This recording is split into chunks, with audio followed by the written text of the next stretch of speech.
The blue waters of Zephyr Prime turned red under the dying sun. Commander Veltara pressed her webbed hands against the observation deck's thick glass, watching the last transport ships flee into the dark sky. Below them, the great coral cities that had taken her people 1,000 years to grow were crumbling into dust. The Void Reapers had come 3 days ago. "Commander," called her aide, Keflon, his gills fluttering with fear, "the southern continent is gone. The machines have stripped everything down to the bedrock." Veltara closed her large black eyes. The southern continent had been home to 2 billion Zephyrians. Now it was just empty rock. The Void Reapers took everything. The coral buildings, the kelp forests, the floating cities, even the fish in the deep trenches. They consumed matter and turned it into more of themselves. "How long before they reach us?" she asked. 6 hours, maybe 7, Keflon replied. "The orbital defense platforms are slowing them down, but not by much. 6 hours. Veltara had seen what happened to other worlds. The machines would land on the surface and spread like a plague. They would tear apart everything they touched, breaking it down into raw materials to build more killing machines. No one had ever stopped them. No one had even slowed them down for long. The Zephyrian Confederation had ruled this part of the galaxy for 3,000 years. 4 species of water-dwelling people had joined together to create a peaceful empire. They had art, music, philosophy, and science. They had colonies on 47 worlds. They had been happy. Now they were dying. "Commander," another voice called from across the command center. It was Neftol, their oldest scientist. "The beacon is ready."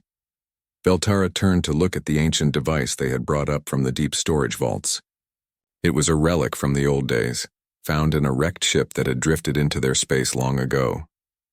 The ship had been empty, its crew long dead, but its computers had contained fragments of information about something called the Guardians of the Spiral Arm. According to the old records, these guardians were beings of great wisdom who protected the innocent. They were peacekeepers who valued life above all else. The records spoke of them with reverence, calling them the Ancient Ones and the Wise Teachers. But the records were old and broken. No one had heard from these guardians in thousands of years. "Are you sure this will work?" Veltara asked. Neftol's tentacles curled with uncertainty. "The beacon uses quantum entanglement to send messages across vast distances instantly. The old ship's computers had partial coordinates for something called the Sol system. If the Guardians still exist, and if they still live there, they will receive our message." Veltara looked out at the burning sky again. The Void Reapers were getting closer. She could see their ships now, black triangles that seemed to swallow light itself. They moved with perfect formation, like a school of metal fish swimming through space. "What choice do we have?" she said. "Send the message." Neftol activated the beacon.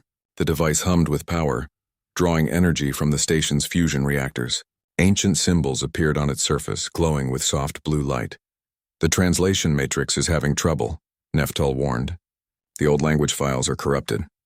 I'm doing my best to convert our words into their tongue, but some things might not come through correctly." Veltara nodded. She moved to the communication array and began to speak. Her words would travel instantly across the galaxy to these mysterious guardians. She hoped they were still out there. She hoped they would listen. "Ancient guardians of the Spiral Arm," she began, her voice steady despite her fear. "We are the Zephyrian Confederation. We are dying.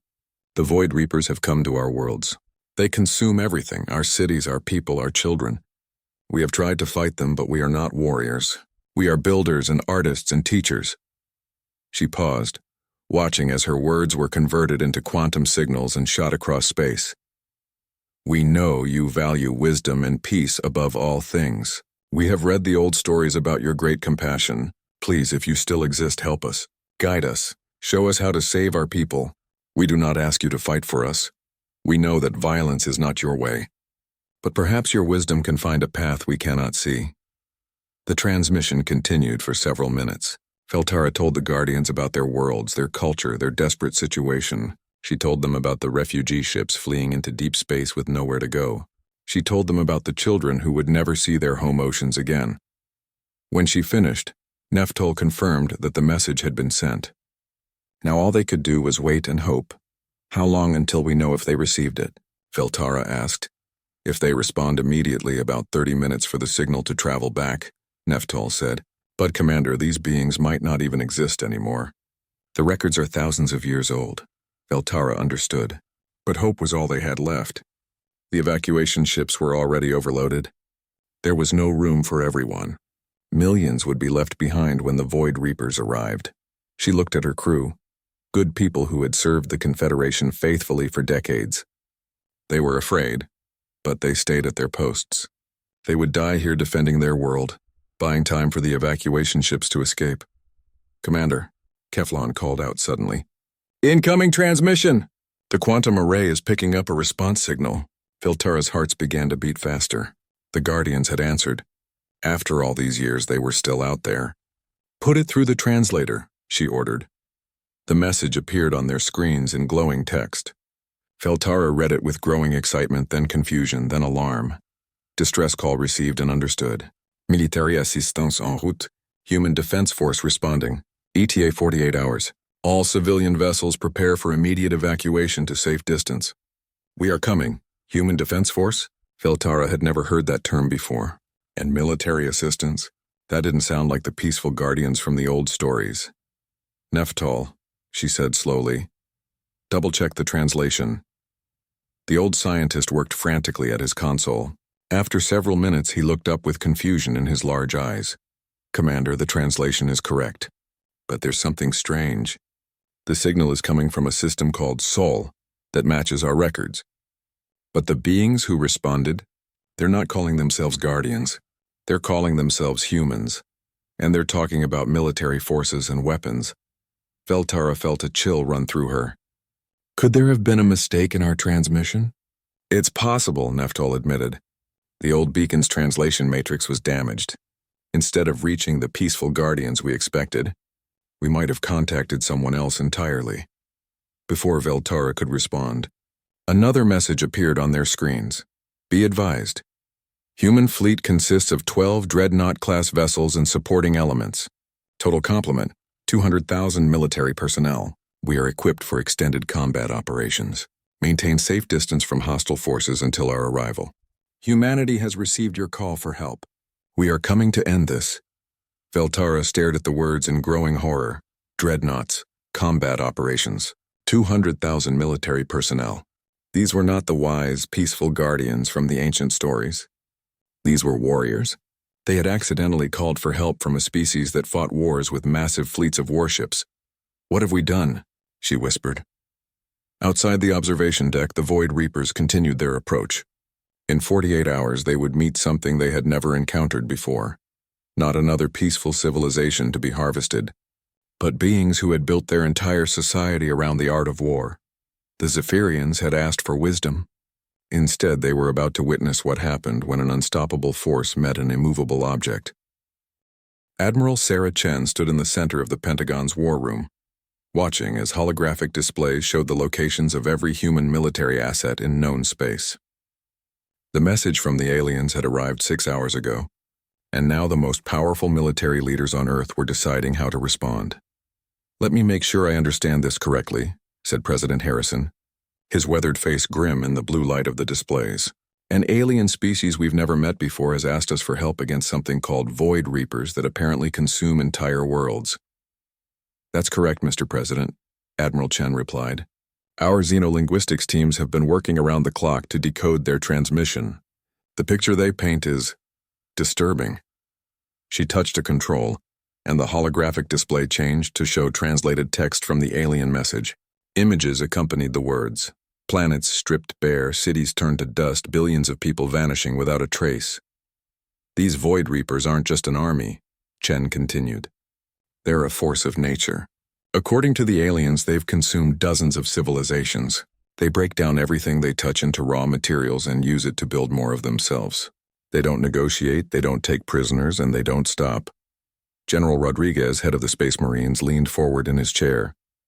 "How big are we talking here?" "The aliens mentioned fleets of thousands of ships," Chen said.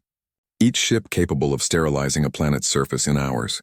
They've been operating in this region of space for at least 50 years and no one has been able to stop them." The room fell silent. Everyone present understood the implications. If these Void Reapers could destroy entire civilizations, eventually they would find Earth. Admiral Marcus Webb, commander of the recently completed Dreadnought fleet, spoke up.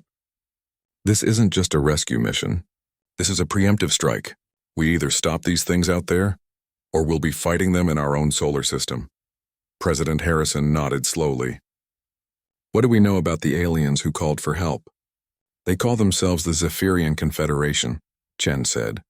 4 species of aquatic beings who've apparently lived in peace for thousands of years. According to their transmission, they're not warriors. They build art and study science.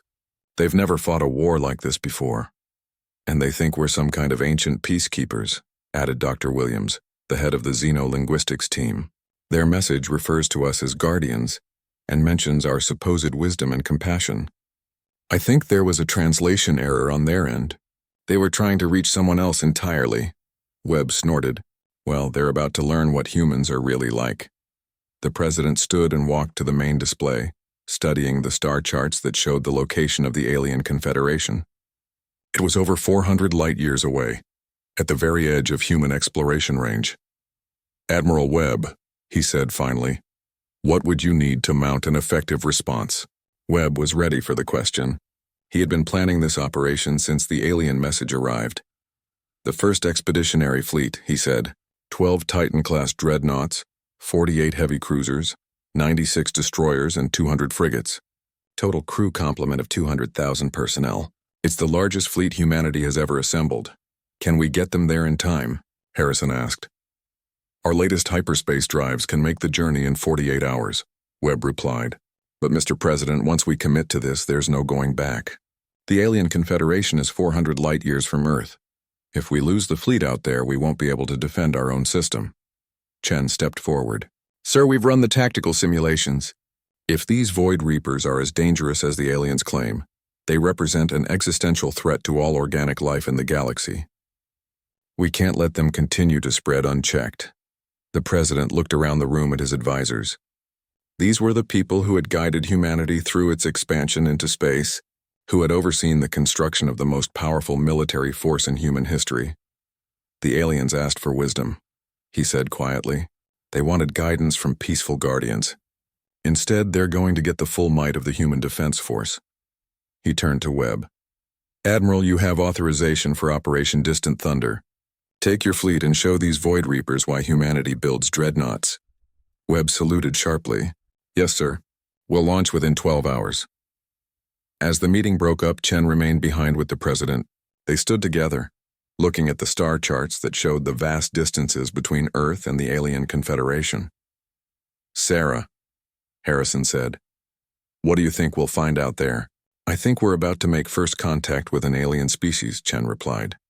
And our introduction is going to be written in railgun fire and fusion missiles. Do you think we're doing the right thing? Chen considered the question carefully. Mr. President, for 200 years we've been preparing for hostile first contact. We've built ships designed to fight wars across interstellar distances. We've trained soldiers to operate in environments no human has ever seen. We've created weapons that can crack planets open like eggs. The question isn't whether we're doing the right thing. It's whether we're ready to become what the galaxy needs us to be. 12 hours later, the largest military fleet in human history assembled in Earth orbit. The Dreadnoughts were massive, each one 5 kilometers long and bristling with enough firepower to destroy a moon. They had been built in the orbital shipyards around Mars, their construction hidden from the civilian population by classified military programs. Admiral Webb stood on the bridge of his flagship, the UES Manifest Destiny, watching as the fleet formed up around him. Each ship represented the pinnacle of human engineering. Fusion-powered engines that could accelerate a mountain to near light speed, defensive shields that could absorb the energy of a small sun, and weapon systems that redefined the concept of overwhelming force. All ships report ready for hyperspace transition, reported his communications officer. Webb opened a channel to the entire fleet. 200,000 men and women looked up from their stations to listen to their commander's words. People of the first expeditionary fleet, Webb began. We are about to embark on humanity's first interstellar military operation. An alien species has called for help against an enemy that destroys worlds and consumes civilizations. They asked for wisdom and guidance. Instead, they're getting us. He paused, looking out at the blue curve of Earth below them. These aliens don't know what humans are capable of. They don't know that we've spent our entire history perfecting the art of war. They don't know that we've built these ships specifically to fight enemies that outnumber and outgun us. They're about to learn. Webb turned to his navigation officer. Set course for the Kepler 442 system. Maximum hyperspace velocity. It's time to introduce the galaxy to humanity. The fleet vanished into hyperspace, leaving Earth's orbital space empty except for the defense platforms that remained to guard humanity's home. In 48 hours, the Void Reapers would face something they had never encountered before. A species that treated war not as a last resort, but as a science to be perfected. The aliens had asked for help. They were about to discover that sometimes help comes with consequences they never expected. The space around Kepler 442 was filled with the debris of war. Broken Zephyrian ships drifted through the void like wounded sea creatures. Their elegant coral hulls cracked in bleeding atmosphere. The Void Reaper fleet moved through the wreckage with mechanical precision, their black triangular ships harvesting metal and organic matter from the dead vessels. Commander, Veltara watched from the bridge of the last remaining Zephyrian battleship as her people's final fleet made its desperate stand. 300 ships had started the battle 2 days ago. Now only 30 remained, clustered around the refugee transports like a school of fish protecting their young. Another transport is gone, reported Keflon, his voice hollow with exhaustion.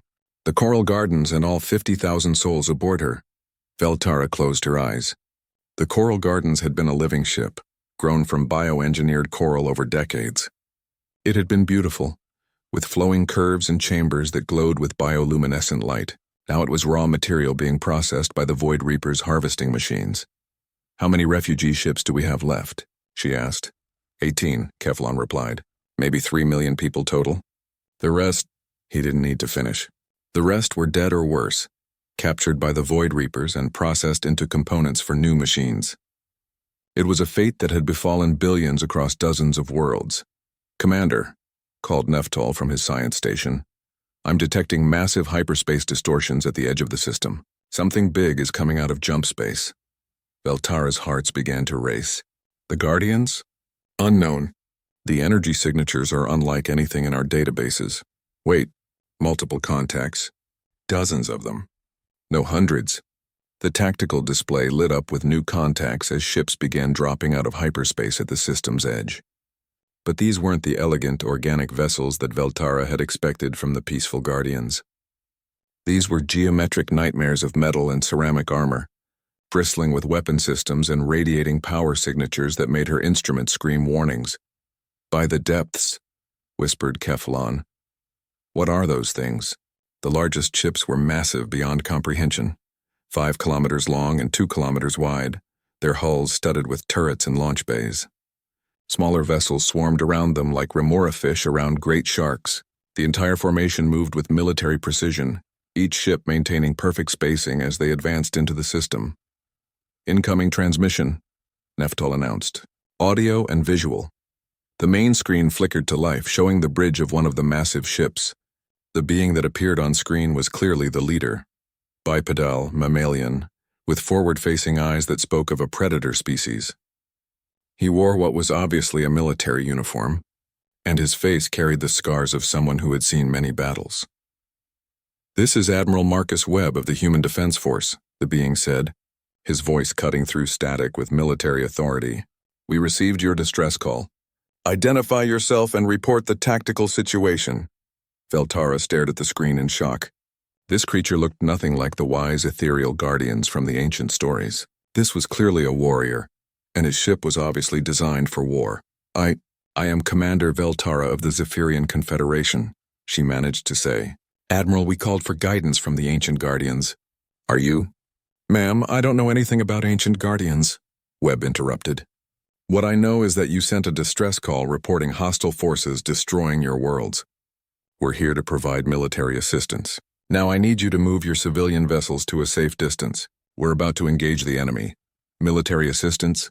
Veltara felt a chill run through her. But you're supposed to be peacekeepers. Teachers. The old records speak of your wisdom and compassion. Admiral Webb's scarred face showed confusion for a moment, then understanding. Ma'am, I think there's been some kind of mistake. We're humans, not whatever guardians you were expecting. And right now those black ships are moving to intercept us. I need to know, are those the hostiles you mentioned in your distress call? Veltara looked at her tactical display.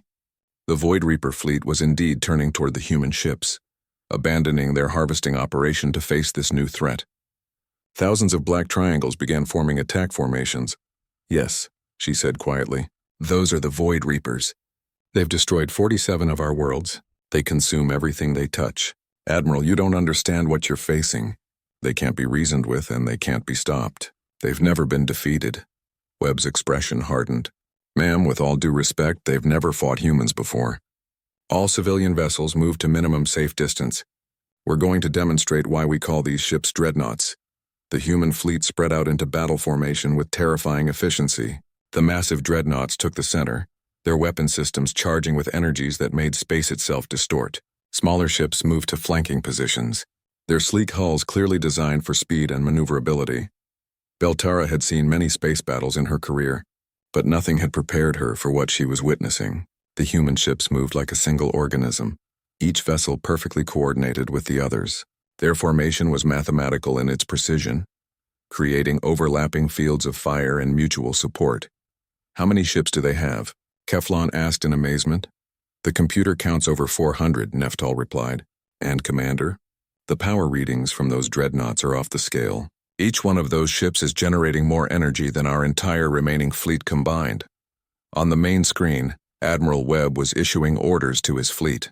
Veltara couldn't understand all of the military terminology, but the meaning was clear. The humans were preparing for war. All ships, this is Admiral Webb. His voice carried across all frequencies. Enemy fleet strength estimated at 15,000 vessels. Standard engagement protocol is authorized. Primary targets are the largest enemy ships. Secondary targets are anything that moves. Remember your training, remember your purpose, and remember that the eyes of Earth are upon you. He paused, his scarred face set with determination. The enemy believes they're facing another helpless civilization. They're about to learn what happens when they threaten someone under human protection. All ships weapons free. Show them why we built these dreadnoughts. The Void Reaper fleet accelerated toward the human formation, their black ships moving in perfect geometric patterns. They had destroyed countless civilizations using these same tactics, overwhelming numbers, superior technology, and the certainty that their enemies would break and run. But the human ships didn't run. They didn't even slow down. Incoming enemy fire, Webb announced calmly. All ships execute evasive maneuvers and return fire. The space between the two fleets erupted in violence. Energy beams and projectile weapons created a deadly light show against the black of space. But something was wrong with this battle. The humans weren't fighting like any species the Void Reapers had encountered before. Their ships moved with impossible grace, dancing between enemy fire patterns with computer-assisted precision. Their weapons fired with mathematical accuracy, each shot calculated to inflict maximum damage. And their formation never broke, never wavered, never showed the slightest sign of fear. By the depths, Veltara whispered, watching as a human destroyer somehow slipped through a formation of 50 Void Reaper ships, its weapons carving a path of destruction through the enemy ranks. What are these beings? The dreadnoughts had reached optimal firing range. Webb's voice came across the communications channels one final time. All dreadnoughts' main guns are hot. Target the enemy command ship. Let's introduce them to human engineering. The space around the human fleet lit up like a new star being born. The first salvo from the human dreadnoughts rewrote the laws of space combat. 12 massive ships fired as one, their main guns launching projectiles at significant fractions of light speed. The hypervelocity rounds crossed the distance between fleets in seconds, each one carrying enough kinetic energy to shatter a moon. Commander Veltara watched in stunned silence as the lead Void Reaper command ship, a massive pyramid of black metal that had survived 100 battles, simply ceased to exist. The human projectile struck its center mass and turned 2 kilometers of advanced alien technology into an expanding cloud of superheated plasma. Impossible, Keflon whispered. Nothing can destroy a Harvester-class ship with a single shot. But the humans were just getting started. The Dreadnought's secondary batteries opened fire, sending streams of smaller projectiles into the Void Reaper formation. Each shot was precisely calculated, targeting weak points in enemy armor that their computers had identified in seconds of scanning. The Void Reapers, for the first time in their existence, found themselves outgunned. Admiral Webb stood calmly on his bridge, watching as his tactical displays showed the systematic destruction of the enemy fleet. The Void Reapers had numbers, but humans had something far more dangerous. They had learned to fight by fighting each other for thousands of years. "Enemy formation is breaking up," reported his tactical officer. "They're trying to surround us." "Let them come," Webb replied. "Destroyer squadrons, execute Maneuver 7. Show them what happens when they try to envelope a human fleet." The human destroyers suddenly scattered from their formation, accelerating at impossible rates. To the Void Reapers, it looked like panic, the smaller ships abandoning their larger companions to save themselves. They moved to exploit what appeared to be a weakness in human tactics. It was a trap. The destroyers curved around in perfect arcs, their AI-guided navigation systems calculating trajectories that would have been impossible for organic pilots to execute. They struck the Void Reaper flanks from unexpected angles, their weapons tearing through enemy ships that had focused their attention on the Dreadnoughts. Veltara realized she was witnessing something unprecedented, a species that had turned warfare into a science. Every human movement was calculated, every shot was precise, every maneuver was designed to inflict maximum damage while minimizing their own losses. "Commander," Neftol called out, "the humans are transmitting something on our emergency frequency." "Put it through," Veltara ordered. Admiral Webb's scarred face appeared on her screen again, but now she could see the bridge of his ship behind him. Human officers worked at their stations with calm efficiency, managing a battle that would have overwhelmed any Zephyrian crew. "Commander Veltara," Webb said, "we're going to need intelligence on enemy fleet deployments throughout your territory. My tactical analysis suggests this is just a harvesting fleet, not their main force." You're winning," Veltara said in amazement. "In 15 minutes, you've destroyed more Void Reaper ships than we managed in 3 days. Webb's expression didn't change. "Ma'am, this isn't a victory. This is target practice. These machines fight like they've never faced real opposition. Now, about those fleet deployments." Even as he spoke, the human ships continued their deadly work. The cruisers had formed hunter-killer groups, pursuing individual Void Reaper vessels with relentless efficiency. When the aliens tried to run, the humans followed. When they tried to fight, the humans destroyed them. When they tried to adapt their tactics, the humans adapted faster. "The enemy is attempting to retreat," reported the human tactical officer. "Negative," Webb replied. "Full pursuit. I want every last one of these things destroyed before they can report back to their main fleet." Veltara watched in growing horror and amazement as the human fleet pursued the fleeing Void Reapers. The machines that had terrorized 100 worlds were running in fear from creatures they had never encountered before. "Admiral," she said, "in our culture, we believe in showing mercy to defeated enemies." Webb looked at her with something that might have been pity. "Ma'am, these things just finished processing 3 billion of your people into raw materials.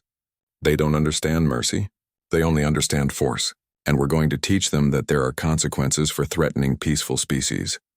A human destroyer caught up with a fleeing Void Reaper corvette. Instead of simply destroying it, the destroyer fired a precise shot that disabled the enemy ship's engines. Then it moved alongside and deployed something Veltara had never seen before: human soldiers in powered armor, boarding the enemy vessel directly.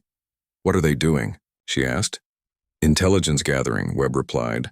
"We need to know how these things think, how they're organized, and where their main fleet is located. My Marines will extract their navigation data and communication logs." Veltara stared at the screen. The humans were not just defeating the Void Reapers. They were studying them, learning from them, preparing to hunt them down wherever they might be hiding. "Admiral," she said slowly, "what exactly are humans?" Webb considered the question for a moment. In the background, his crew continued to coordinate the destruction of the most feared force in the galaxy. "We're a species that learned to survive by being very good at killing things that threaten us," he said finally. "We've been at war with something or someone for our entire recorded history. We build ships like these because we know that someday, somewhere, we'll need them. Today was that day." The last Void Reaper ship in the system died in a burst of fusion fire. The battle was over in less than 30 minutes. An enemy force that had seemed unstoppable had been completely destroyed with minimal human casualties. "All ships report status," Webb ordered. The replies came back quickly. The human fleet had suffered only minor damage. A few destroyers had taken hits from Void Reaper weapons, but their armor and shields had held. No human ships had been lost. Casualty report? Webb asked. 14 wounded, none killed, came the response. Veltara felt her world shift. 14 wounded. The Zephyrians had lost 3 billion people and hundreds of ships. The humans had destroyed the entire enemy fleet and suffered 14 wounded. Commander Veltara, Webb said, turning back to her screen. We need to discuss the strategic situation. This was just one harvesting fleet. According to your initial transmission, there are others operating throughout your territory. We're going to need coordinates for all Void Reaper positions, civilian evacuation routes, and any intelligence you have on their main base of operations. You're going to hunt them all down? She asked. Ma'am, these things are a threat to all organic life in the galaxy. They've proven they can't be reasoned with or contained. There's only one solution. Webb's scarred face was completely serious, showing no emotion despite the magnitude of what he was proposing. We're going to kill every last one of them. Veltara realized that her people had made a terrible mistake in their translation. They had called for ancient guardians of peace and wisdom. Instead, they had contacted something far more dangerous and far more effective. They had called the humans. 3 weeks after the battle at Kepler 442, Commander Veltara stood in the docking bay of the UES Manifest Destiny, surrounded by technology that made her people's greatest achievements look primitive. The human Dreadnoughts corridors were functional and stark, every surface designed for efficiency and combat effectiveness. Admiral Webb met her at the airlock, still wearing his military uniform despite the fact that the immediate crisis was over. Behind him stood other human officers, their faces showing the calm confidence of people who had just accomplished the impossible.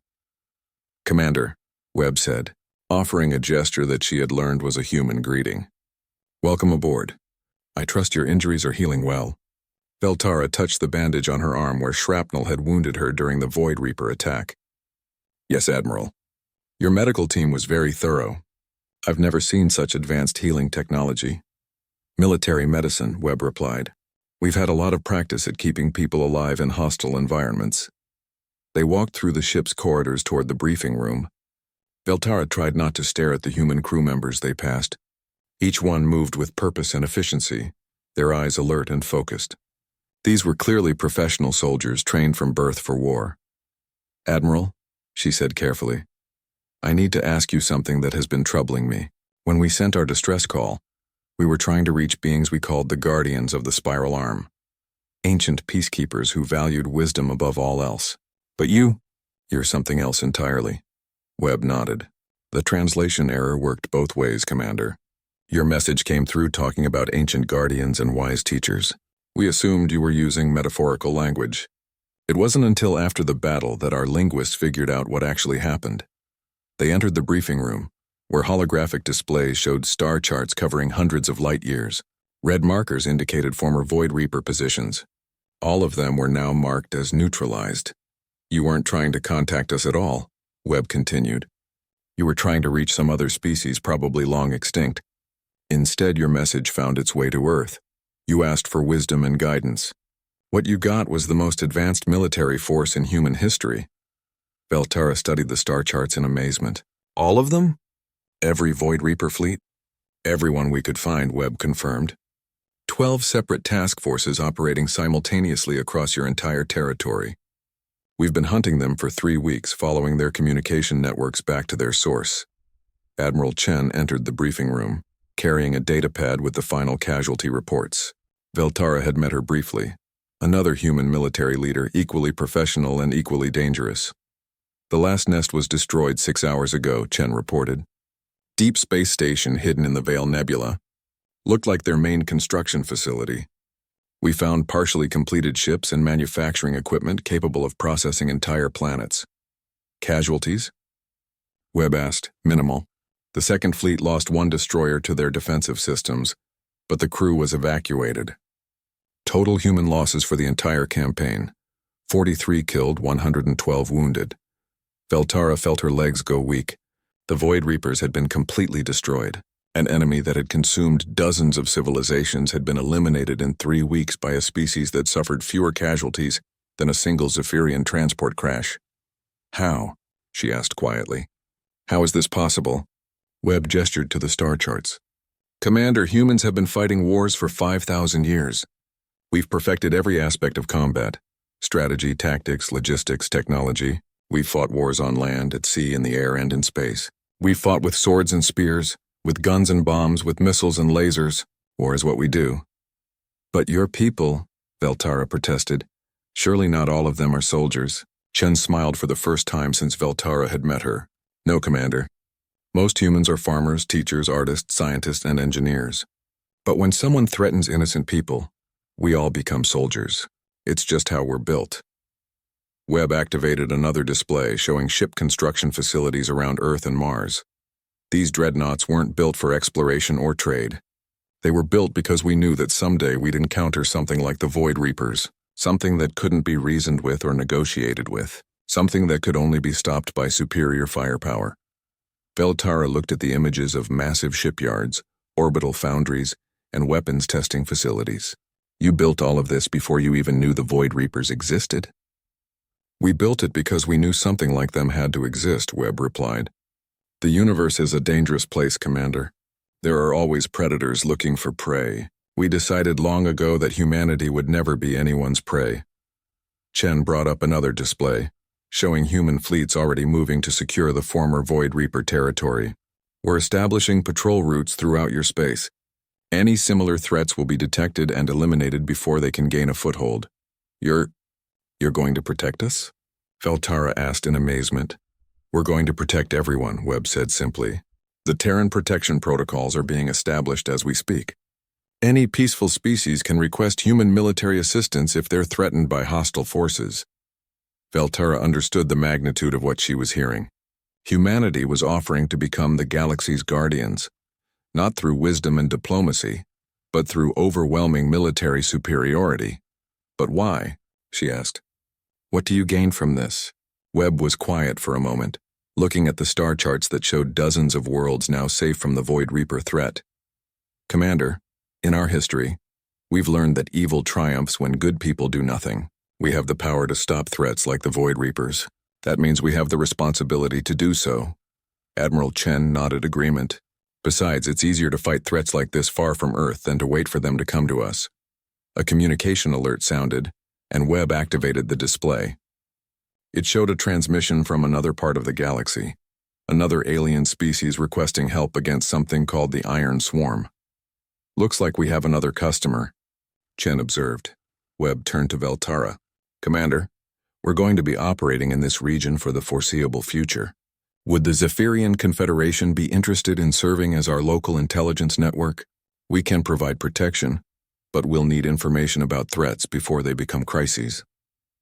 Veltara thought about her people, scattered across refugee ships and temporary colonies, trying to rebuild their civilization.